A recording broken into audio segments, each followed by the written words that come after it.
Hey everybody, welcome to Movie World Plus. I'm Andy Signore, and yes, I'm in my car because I just got out of John Wick Chapter 4, Quattro. And I'm here to review because I'm not in studio, and I'm not going to be in studio tomorrow, so I thought I'd record this quick in my car. So you guys got a reaction before it was in the theaters itself. So apologies for the quality, but I was excited to see this film, and I'm excited to give you my reaction. Let me start with my stance on the John Wick films in general. A huge Keanu fan, obviously. Love Keanu. I love John Wick 1, and I enjoyed John Wick 2 and 3. But throughout 2 and 3, it got a little silly for me.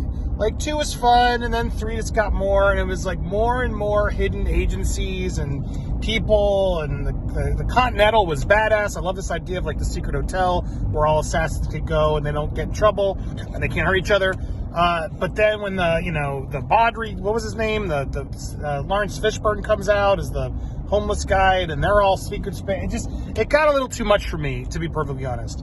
But the action always carried it through, and I enjoyed Keanu.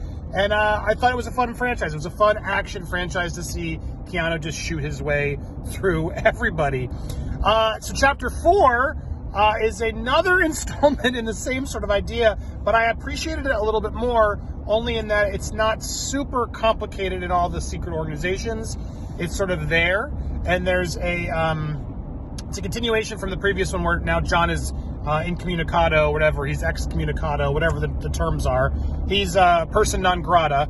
There's a hit out on him and no one's allowed to protect him. And last we saw was, why am I forgetting his name? Ian McShane from Deadwood, Winston. He's there, the head of Continental, has, last at the end of part 3, spoiler alert, shoots him, right? Lets him just sort of follow the rules of the high table.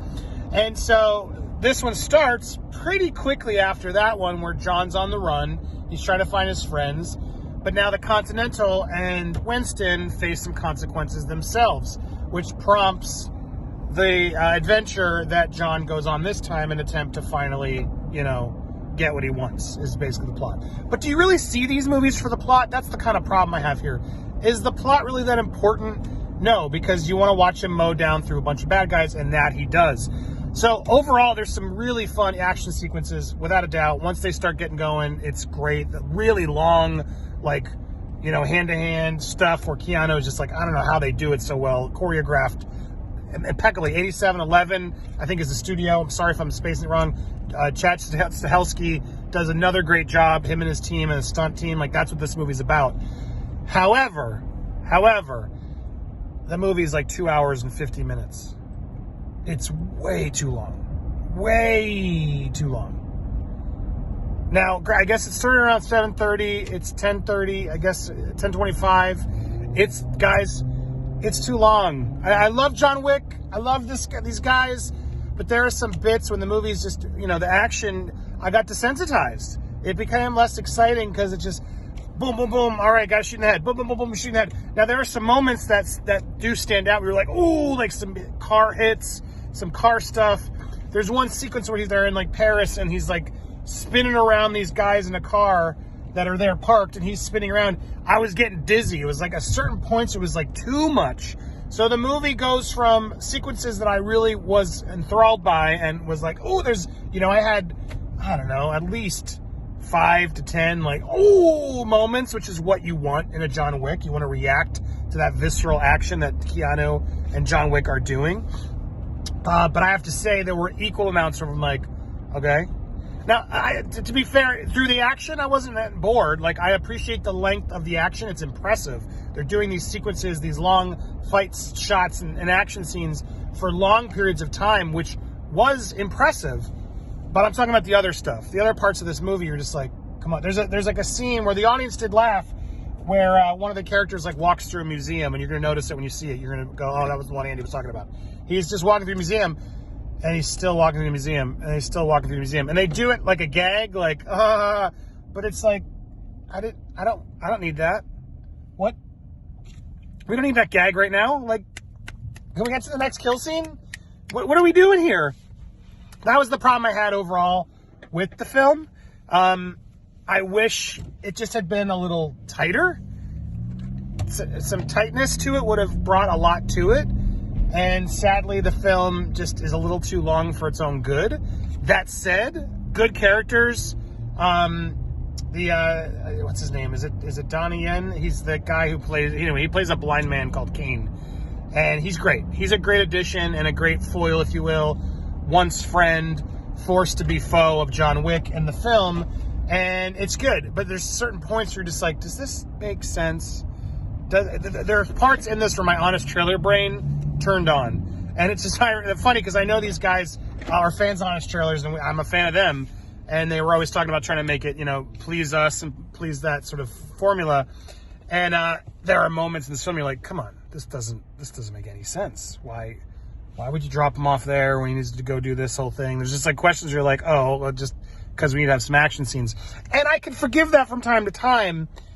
But because you're watching for so long, it's so long, some of those things end up less. They weren't as easy to forgive, sadly. And so overall, I got to say, I did like this film. It does have a more stylized, less complicated approach as opposed to the last two, where they're introducing new pieces of the Continental or the High Table or Who's Who or this and that. And you're just like, oh, I'm so confused. Just give me the kill scenes. This one does eliminate some of that by giving some still high, people in charge. Clancy Brown shows up. I liked his role. And you understand what's going on in the stakes to a point. So I got to say, from a plot perspective, I appreciated it. I just wish he could have honed in that running time. Some of you may disagree. You probably love this franchise. And if you love the last two and you just want to see him do more stuff and kill more people, you'll dig it. But yeah, that's my main problem. Overall, though, I liked it. They make a choice near the ending for something. And I will say, I appreciated it and where it's going, where things are going. Because again, I don't want to ruin that part for you. But overall, I gotta say, yeah, I left happy. This movie's not bad by any stretch of the imagination. If you're a John Wick fan, you're gonna have fun with this film. But just be prepared. It's a long one, and I don't know. Just the longness started making the fight scenes less effective at times.